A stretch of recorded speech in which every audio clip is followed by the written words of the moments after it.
ኮንዶሚኒየም አይደለም በመሃል መገናኛ ላይ በ40/60 አከፋፈል ቴምር ፕሮፐርቲስ አዲስ ነገር ለእናንተ ይዞላችሁ የመጣ እንጂ ከስቱዲዮ 32 ካሬ ጀምሮ በ2 ሚሊዮን 700 ሺህ ብር ጠቅላላ ክፍያ እንዲሁም ባለ 1 መኝታ 60 ካሬ በ4 ሚሊዮን 600 ሺህ ብር ጠቅላላ ክፍያ ባለ 2 መኝታ 90 ካሬ በ7 ሚሊዮን ጠቅላላ ክፍያ እንዲሁም ባለ 3 መኝታ ከ113 ካሬ ጀምሮ የካሬ አማራጭ በ9 ሚሊዮን 200 ሺህ ብር ጠቅላላ ክፍያ ጀምሮ እነዚህ ቤቶች 35% ድረስ ቅናሽ የተደረጉ ቤቶች ሲሆኑ አሊያም ደግሞ 20% ብቻ ቅድመ ክፍያ በመክፈል ቀሪውን ቀስ ብላችሁ የምትከፍሉበትን አማራጭ ይዘንላችሁ መተናል። በተጨማሪ ደግሞ በ40/60 አከፋፈላችን 40% ብቻ ሲከፍሉ 10% ቅናሽ እናደርግላችሁና ቀሪው 60% ቀስ ብላችሁ ቤቱን ስትረከቡት የምትከፍሉት ይሆናል። ቴምር ፕሮፐርቲስ እነዚህና ሌሎች አማራጮችን ይዘን ስለመጣን ከታች በመናስቀምጣቸው ስልክ ቁጥር እኛን ኮንታክት ማድረግ ይችላሉ።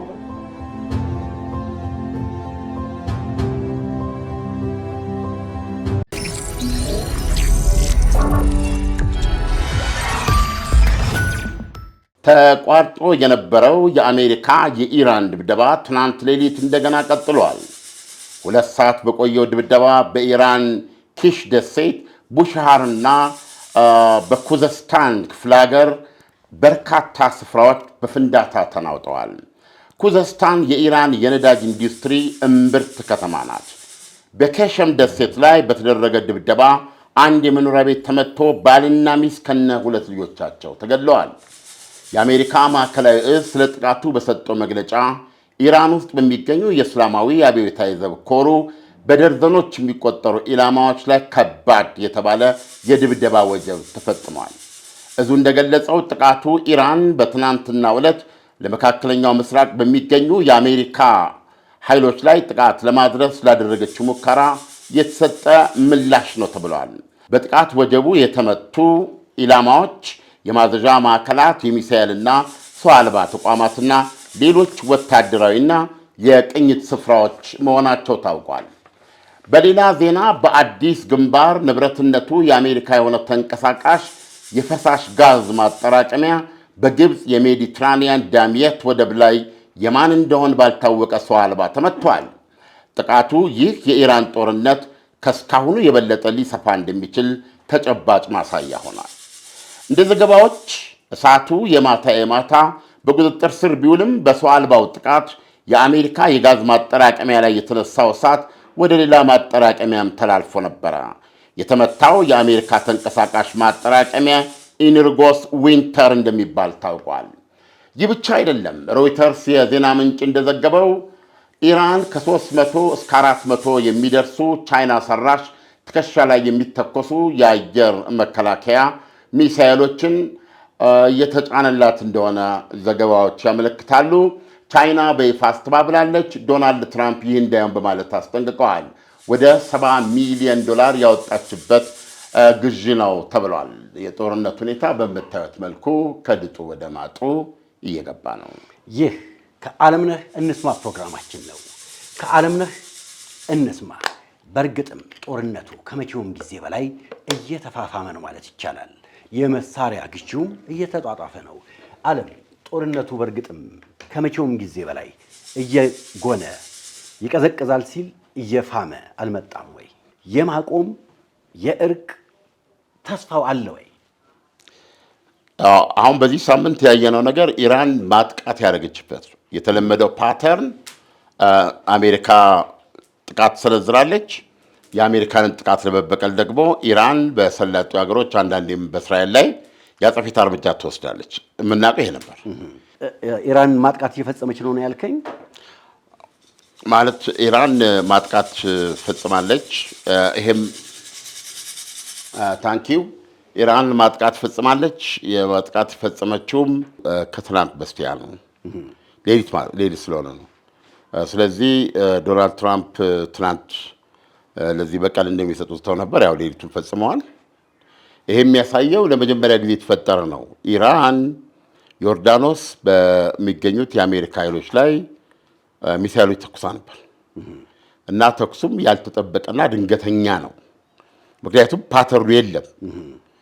ስለዚህ ሁለት ነገር ነው ኢራን ለምን ያደረገችው ለሚለው እውነቱን ለመናገር እስካሁን በዚህ ምክንያት ነው የሚል የለም። ወይም ደግሞ የውጊያ ባህሪ መቀየሯ ካልሆነ አንዳንዶቹ ምንድነው የሚሉት በአሁን ኢራን ባላት አስተሳሰብ ከኔታንያሁ ጋር በተገናኘ ነው ይላል።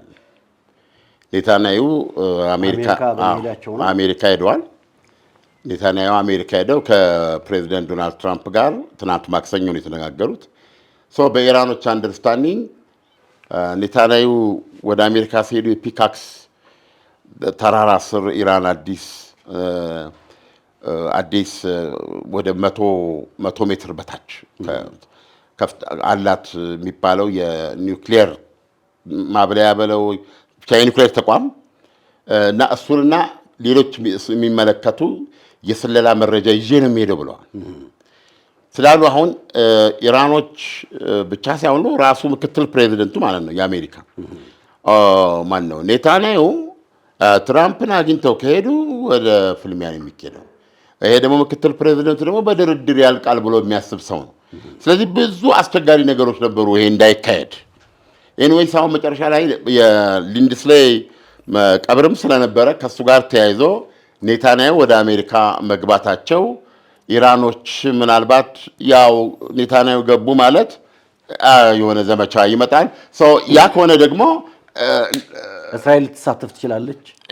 ዋትቨር እስራኤልም ትሳተፍ፣ ዶናልድ ትራምፕ የሚቀጥሉ ነገር ግን ኔታንያሁ ገቡ ማለት እሳቱ እንደገና ሊመጣ ነው። የሚመጣ መሆኑ ካልቀረ ደግሞ ለምን እኛ ኢኒሺዬቲቭን ወስደን የሆነ አድቫንቴጅ አንይዝም አይነት ነገር ነው። አንዱ ይሄ ነው ሊሰጠው የተሞከረ ማብራሪያ።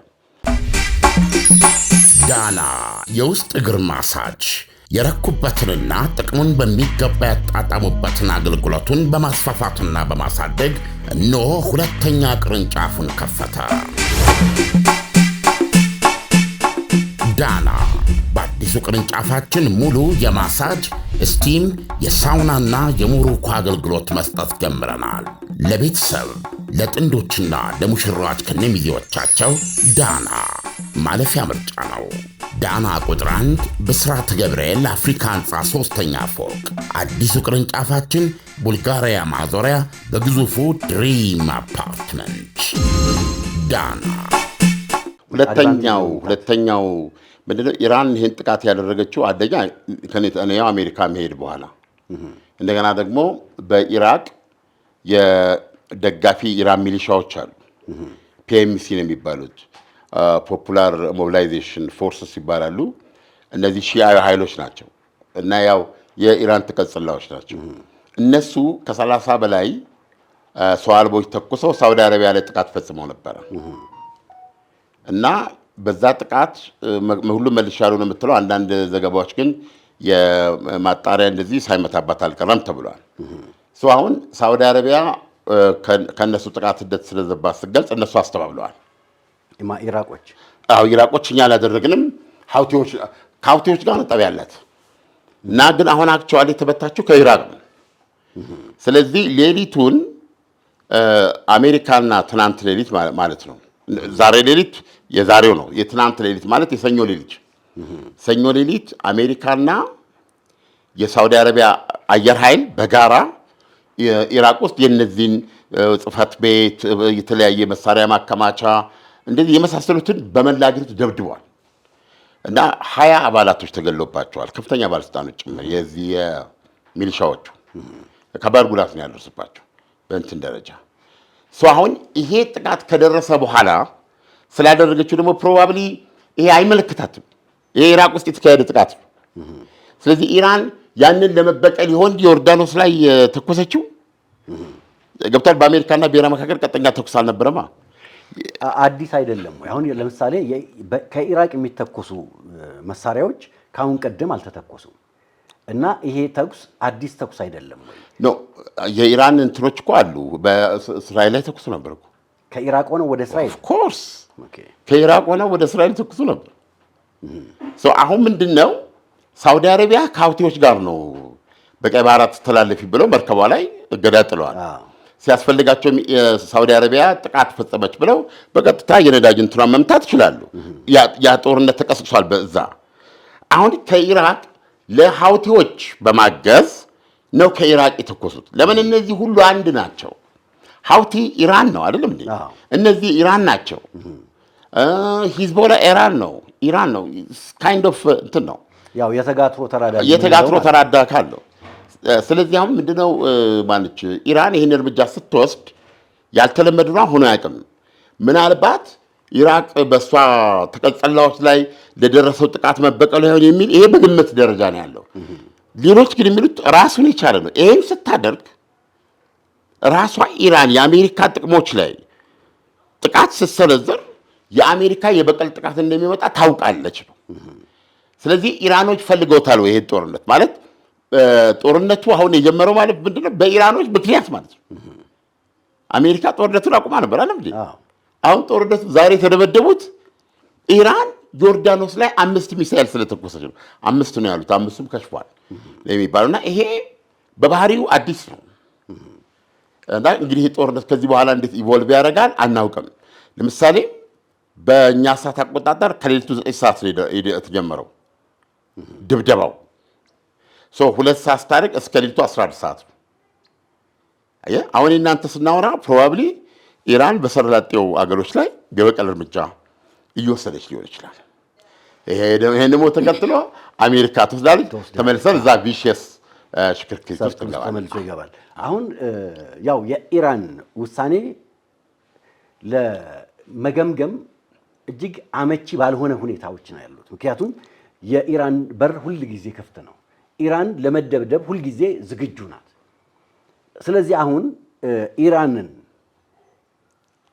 ዶናልድ ትራምፕ ካሁን ቀደም ከነበረው በተለየ መንገድ ጥቃት ሊፈጽሙ ይችላሉ። ዛሬስ እነዛ በአሜሪካን የጦር ኃይሎች ሚኒስትር የተሰጣቸውን ጠረጴዛ ላይ ካሏቸው እቅዶች አንዱን ተግባር ያደርጋሉ።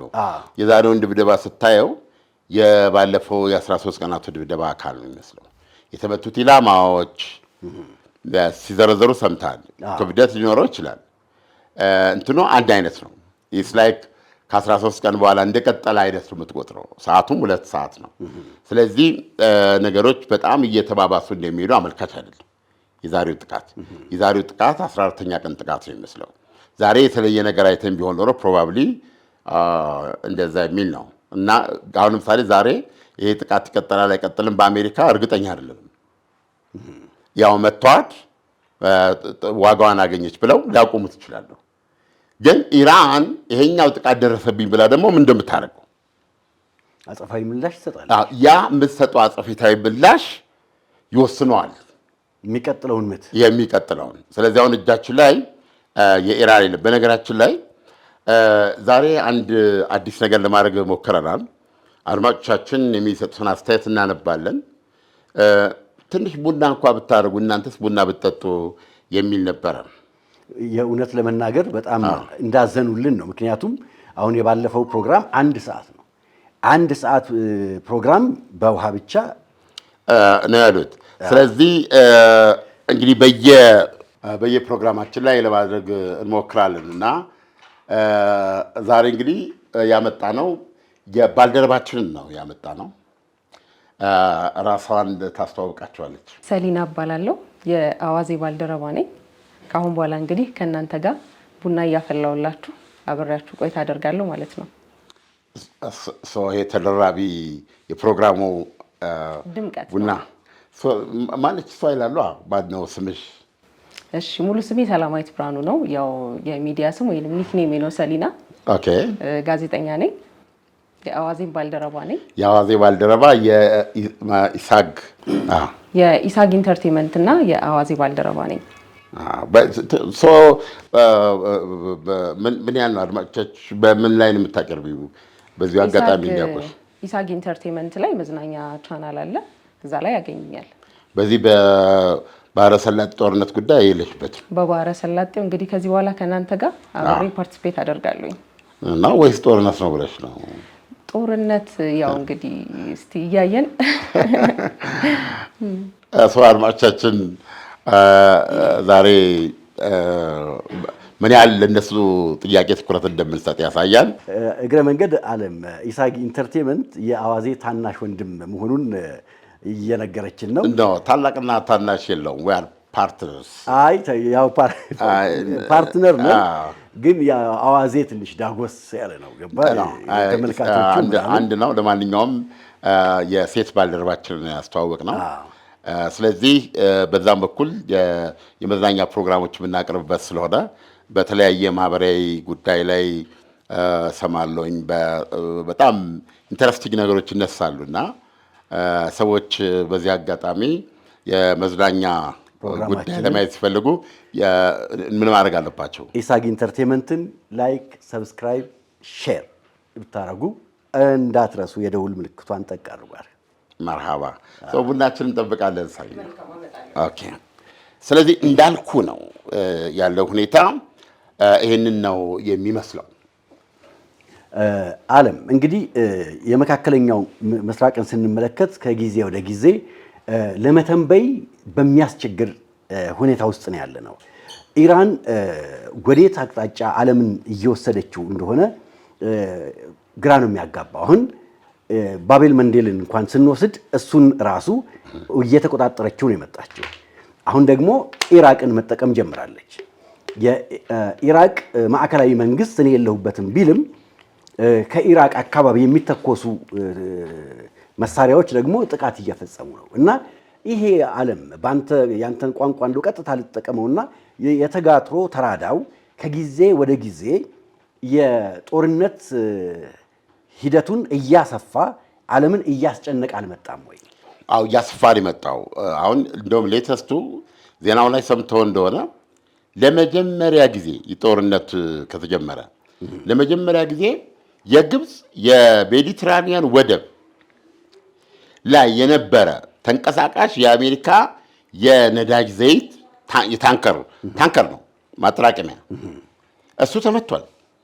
በጣም የሚገርም ነው። ይሄ አዲስ ነገር ነው። እንደውም ኢራኖች ሲዝቱ የነበረው ምንድነው ድጋሜ የጦርነት የሚቀሰቀስ ከሆነ የጦርነቱ አድማስ ይሰፋል ነው እና አሁን ለምሳሌ እስካሁን ድረስ ግብፅ ወደብ ላይ የደረሰ ጥቃት ዶሮ አያውቅም ነበር። ሰው አሁን ደርሷል። ግን እኔ ነኝ አላለችም ኢራን። እኔ ነኝ ያለ ወገን የለም። ሲምፕሊ ያ መርከብ ተመቷል፣ ነዷል፣ በሰዓት አጥፍተውታል። ግን የሰው አልባ ጥቃት ገብቷል። ከዚህ ቀደም ታስታውሳለህ እስከ ቱርክ ድረስ ተኩስ ነበረ እና ይሄ አዲስ ክስተት ነው። ለምንድን ነው ያልክ እንደሆን ሳውዲ አረቢያ የሚገርም ሬዚስታንስ ነው እያሳየች ያለችው ነው። አሁን በዚህ በሆርሙዝ ሰርጥ ሲዘጋባት በቀይ ባህር በኩል ባሉት ወደቦቿ በአስቀድሞ በተዘረጋ ቧንቧ በፊት ያደርጋለች 6 ሚሊዮን በርሜል ድፍድፍ ነዳጅ ትቀዳለች። ይሄ ደግሞ የእሷን ጥንካሬ ነው የሚያሳየው። አብሶሉትሊ የእሷ ጥንካሬ። ይሄን ያደረገችው መቼ እንደሆነ ታውቃለህ? በኢራን ኢራቅ ጦርነት ጊዜ ማለት ኢራን ሆርሙዝ ሰርጥን ያኔ እነሱ ከሳዳም ሁሴን ጀርባ ነበር። ኢራን ሆርሙዝ ሰርጥን የመዝጋት ሙከራዎች አድርጋ ነበር። ያን ጊዜ ሳውዲዎች ውሳኔ ወሰዱ። ያኔ ሌላ እንትን አልነበራቸውም። ስለዚህ የዛን የቧንቧ ዝርጋታ ስራ ያለ የጀመሩ ናቸው። የዛሬ 40 ዓመት ጀግኖች ናቸው። አየህ ዛሬ ኢራን ፕራክቲካሊ ሆርሙዝ ሰርጥን መዝጋት ስትጀምር ኢራን ሳውዲ አረቢያ ለዓለምም ጥቅም ነው። በነገራችን ላይ አሁን 6 ሚሊዮን በርሜል ነዳጅ ዘይት ዋቴቨር በቀይ ባህር በኩል አድርጋ ወደ አድርጋ በባቤል መንዴብ ትወጣለች ማለት ነው፣ ወደ ኤዥያ ለመሄድ። አሁን ፕሮብሌሙ ምንድነው? ይሄን ደግሞ በዛ ስትወጣ ሀውቲ ዘጋሉ አለ ማለት ነው። እስካሁን 3 መጥቶባታል። በተቻለ ነው የሚለው 3 መርከቦች የሳውዲ። ስለዚህ አሁን እንዴት ነው የሚያደርጉት? በዚች በግብፅ ስዊስ ካናል በኩል ነው። ይሄ የርቀት ጉዳይ አለ፣ የገንዘብ ወጪ ጉዳይ አለ፣ የምን ጉዳይ አለ። እንትን ባቤል መንዴብ ሊተካ አይችልም፣ ግን አማራጭ ነው። አሁን ስለዚህ ቤቴልሽ ማለት ነው ወደ ግብፅ መሄድ አለባት ማለት ነው። ስዊስ ካናል ይሄ በጣም በጣም አስቸጋሪ ነው፣ ኮስቲ ነው ለሷ። አሁን እንደገና ሳውዲ አረቢያ ምን አደረገች? በተጨማሪ 1 ሚሊዮን ከምናምን የሚሆን ዋቴቨር በቀጥታ ግብፅ እዚህ የግብፅ አንድ ወደብ ድረስ የሚመጣ ቧንቧ አላት ሌላ ዶሮ አንተን አሁን በሱ ማላክ ጀመረች ማሰራት ጀመረች በዛኛው ይሄንን ማሰራት በጀመረች በማግስቱ በሁለተኛው ቀን ልትል ትችላለህ ትናንትና እዚህ የሜዲትራኒያን ወደ በኋላ የነበረ የአሜሪካ ታንከር ጥቃት ደረሰ ማለት ነው ስለዚህ ሳውዲ አረቢያ ዶርማንት ሆነ የቆየ ነው እንጂ አሁን የተቀበችበት ነው ያለችው አዎ ግን ዓለም ሳውዲ አረቢያ የወሰደችው እርምጃ እጅግ በጣም የሚገርም ነው በእርግጥም ደግሞ ከ40 ዓመት በፊት ይሄ እርምጃ መወሰዱ የሳውዲ አረቢያን ጥንካሬ ያሳያል በሌላ መልኩ ደግሞ ስንመለከት ዩናይትድ አረብ ኤሚሬትን ብንወስድ አንድ የሆርሙዝን ሰርጥ የምትሻገርበት የሷ ደግሞ ከዋና ከተማ ማን ነው የአቡዳቢ ከአቡዳቢ ምንድን ነው የምትለው ሰባተኛ እንትና ነው ሰባት ኤሚሬትስ አይደል ያለ ፉጃይራ በዛ የዛ ግዛቷ ወደብ እንትን ውስጥ ነው ምንድነው ጋልፍ ምንድነው ኦማንን አልፎ ተሻግሮ ኦማን ጋልፍ ውስጥ ነው ያሰጣው ይሄ ማለት ዓለም ለምሳሌ አስቸጋሪ ነው በየብስ የሚደረግ ጉዞና በባህር የሚደረገው ጉዞ ለማጓጓዝ የሚሰጠው ጠቀሜታ በጣም ከባድ እና ልዩነት ቢኖረውም እንኳን የሆርሙዝ አካባቢ ያሉ ሀገራት እንደዚህ አይነት አማራጭ እየተጠቀሙ የሚሄዱበት ሁኔታዎች እየበዙ በመጡ ቁጥር ዋና ችግሮቻቸውን የዋና የገንዘብ ምንጭ የማግኛ ሂደቶቻቸውን እያቃለሉ የሚመጡበት ሁኔታ ሊፈጠር አይችልም ወይ ሌላኛው ደግሞ ሳውዲ አረቢያ ኢራቅ ውስጥ ያሉትን አማጽያን በዝምታ አለፈች ወይስ የመልስ ምትሰጣለች ይህ ኮንዶሚኒየም አይደለም በመሃል መገናኛ ላይ በ40/60 አከፋፈል ቴምር ፕሮፐርቲስ አዲስ ነገር ለእናንተ ይዞላችሁ የመጣ እንጂ ከስቱዲዮ 32 ካሬ ጀምሮ በ2 ሚሊዮን 700 ሺህ ብር ጠቅላላ ክፍያ እንዲሁም ባለ አንድ መኝታ 60 ካሬ በ4 ሚሊዮን 600 ሺህ ብር ጠቅላላ ክፍያ ባለ 2 መኝታ 90 ካሬ በ7 ሚሊዮን ጠቅላላ ክፍያ እንዲሁም ባለ 3 መኝታ ከ113 ካሬ ጀምሮ የካሬ አማራጭ በ9 ሚሊዮን 200 ሺህ ብር ጠቅላላ ክፍያ ጀምሮ እነዚህ ቤቶች 35% ድረስ ቅናሽ የተደረጉ ቤቶች ሲሆኑ አሊያም ደግሞ 20% ብቻ ቅድመ ክፍያ በመክፈል ቀሪውን ቀስ ብላችሁ የምትከፍሉበትን አማራጭ ይዘንላችሁ መተናል በተጨማሪ ደግሞ በ40/60 አከፋፈላችን 40% ብቻ ሲከፍሉ 10% ቅናሽ እናደርግላችሁና ቀሪው 60% ቀስ ብላችሁ ቤቱን ስትረከቡት የምትከፍሉት ይሆናል ቴምር ፕሮፐርቲስ እነዚህና ሌሎች አማራጮችን ይዘን ስለመጣን ከታች በመናስቀምጣቸው ስልክ ቁጥር እኛን ኮንታክት ማድረግ ይችላሉ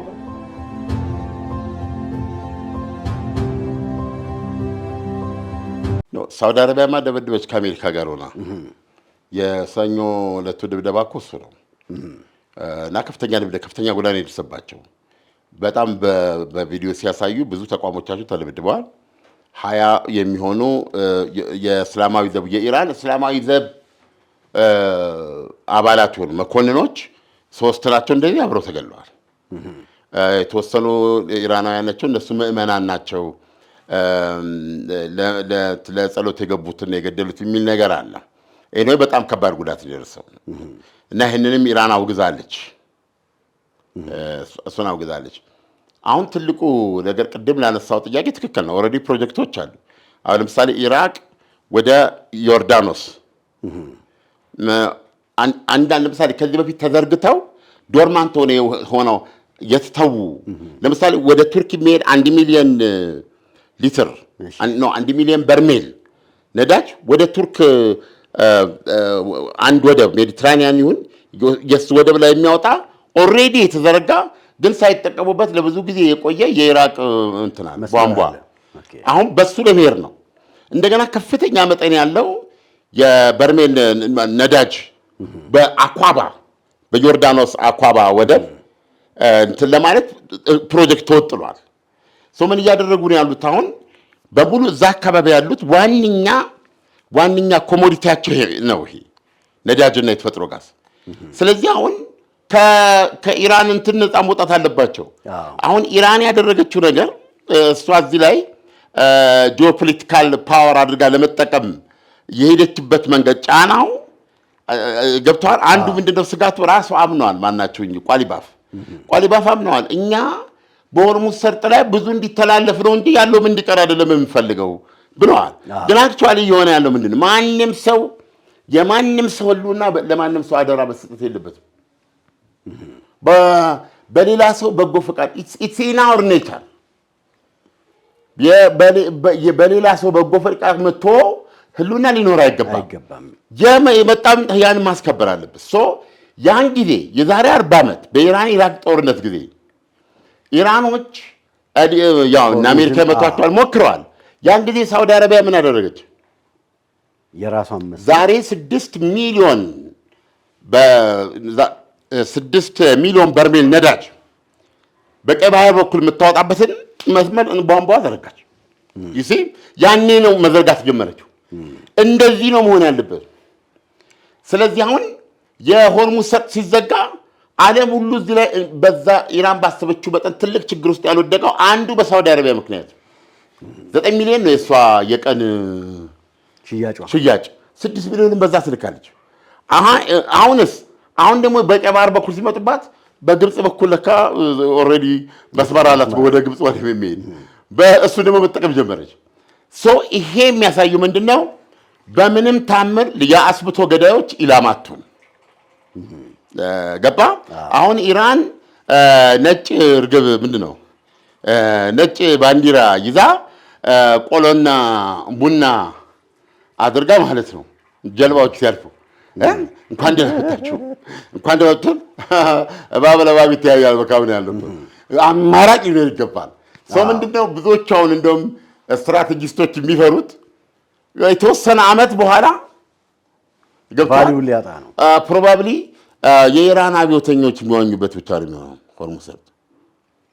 የሚገርም ነው ዓለም። አሁን ለምሳሌ ይህንን ስትመለከተው ውስን ሸቀጦች አሁን ቀለብ ቡናው ደረሰ። ታንኪዩ ኢሳያስ። ይሄ አንዳንድ ጥያቄዎች በሚል ባለፈው ሙሴ ለምን እስራኤል አልገባም? እግዚአብሔር የከናንን ምድር አሳይቶ ያው ሞቷል አይደለም ሙሴ። እኔ አሁን አንድ ድሮ ልጅ ሆኜ የሰማሁት አባባል አለ። 2 ሴቶች ኃጢአት ሰሩና ተፈረደባቸው። ወደ ሲኦል ይግቡ ተባለ። ሲባል አንደኛዋ ዞር እያለች ታየዋለች ክርስቶስን፣ ዞር እያለች ታየዋለች። አንደኛዋ ቀጥ ብላ ዞራም አታየው ምንም አትልም፣ ዝም ብላ ቀጥ ብላ ሄደች። ከዛ እስቲ አቁሟቸው እና ይጠይቁ ተባለ። አንቺ ለምንድን ነው እየዞርሽ ደጋግመሽ ያየሽው ሲሏት፣ አንድዬ ሆዱ ይራራል ብዬ አለች። አንቺስ ለምንድን ነው መለስ ብለሽ እንኳን ሳታየው ቀጥ ብለሽ ሄድሽው ሲሏት፣ አንድዬ ቃሉ አይታጠፍም ብዬ። ሁለቱም መዳን አለባቸው። ሁለቱም በየራሳቸው የእምነት ነገር ነው ያላቸው። ስለዚህ ሙሴ ላይ የማይታጠፈው ቃል ደረሰበት። እሱ ሌላ ምዕራፍ ነው። ይህንንም ፕሮግራማችንን አድማጮች ይወዱት ዘንድ የአባልነት እንዲሁም ደግሞ በሱፐር ታንክስ ማበረታታት ይችላሉ። እንደዛ ካደረጉ የተለያዩ ፕሮግራሞች እናቀርባለን። የዛሬውን ፕሮግራም በዚህ ማጠቃለል እንዳለብን ይሰማኛል። ዓለም ኢሳያስ፣ አዋዜ እኮ ኦልሞስት ቴሌቪዥን ነው። ትልቅ እኮ ተቋም ነው። ኦፍኮርስ ነው። ስለዚህ ሰዎች ከጎኑ በቆሙ ቁጥር ዘርፉ እየሰፋ ይመጣል። የተለያዩ ነጥቦች እናንሳለን። አንድ ለመለያያ ይህም ፕሮግራም ለመዝጋት ትንሽ ሃይማኖታዊ ነገር ውስጥ ስለከተትከኝ ሁሌ ልቤ ውስጥ የተቀመጠ አንድ የሽንኩርቱን ታሪክ ላጫውታቸውና በዛ እንሰናበታለን። መልካም። ዳና የውስጥ እግር ማሳጅ የረኩበትንና ጥቅሙን በሚገባ ያጣጣሙበትን አገልግሎቱን በማስፋፋትና በማሳደግ እነሆ 2ኛ ቅርንጫፉን ከፈተ። ዳና በአዲሱ ቅርንጫፋችን ሙሉ የማሳጅ ስቲም፣ የሳውናና የሞሮኮ አገልግሎት መስጠት ጀምረናል። ለቤተሰብ ለጥንዶችና ለሙሽራዎች ከነሚዜዎቻቸው ዳና ማለፊያ ምርጫ ነው። ዳና ቁጥር 1 ብስራተ ገብርኤል አፍሪካ ህንፃ 3ኛ ፎቅ አዲሱ ቅርንጫፋችን ቡልጋሪያ ማዞሪያ በግዙፉ ድሪም አፓርትመንት ዳና። ሽንኩ የመጽሐፍ ታሪክ ነው እና ምንጩን አትጠይቀኝ። ሴትዮዋ ክፉ ናቸው እና ብቸኛ ናቸው እና ጺም አላቸው ሴትዮዋ። ሴትዮዋ እና ብዙ ጊዜ ልጆች ኳስ ጫወቱ የለም ኳስ ሲገባ አይሰጡም። ማማጢሞ ማለት ናቸው። ክፉ ናቸው እና ዋ ይዘው ከወጡ አንድ ጣሳ ውሃ እጃቸውን ይታጠባሉ፣ ፊታቸውን ይታጠባሉ፣ አያልቅም። መሬት ላይ ቤታቸው ላይ ያርከፈክፋሉ፣ እስቲል አለ ውሃው። ከዛ አትክልት ያጠጣሉ። ድመት፣ ዶሮ እንደዚህ የለም፣ ግን ያላቸው ሰው ናቸው። ግቢያቸው በጣም ትልቅ ነው፣ ብቸኛ ናቸው። እና እኚህ ሴት አንድ ቀን ልጆቹ ሊፈሯቸዋል እና አንድ ቀን በር ላይ እንዲወጡ ልጆችን እየተሳደቡ እንዳሉ ያሳድጋችሁ በእናንተ ዲያንጀት እንደቆሰለ እናንተ ምናምንቴዎች እያሉ ሲሉ አንድ ለማኝ ይመጣል። በጣም የማይወዱት ነገር ለማኝ ነው እሳቸው። እና ይመጣና ያለማኝ በራቸውን ሊዘጉ ሲሉ ስለ ሚካኤል አላቸው። ጠላት ነው የመከረባቸው። የሚካኤል ነገር አይሆንላቸው። ስለዚህ አንድ ውስጥ አውቃ ነው የነገረባቸው። ስለ ሚካኤል ሲል እንዴት አድርገው ይዝጉት ገብተዋል። በዛ ነው የመጣባቸው።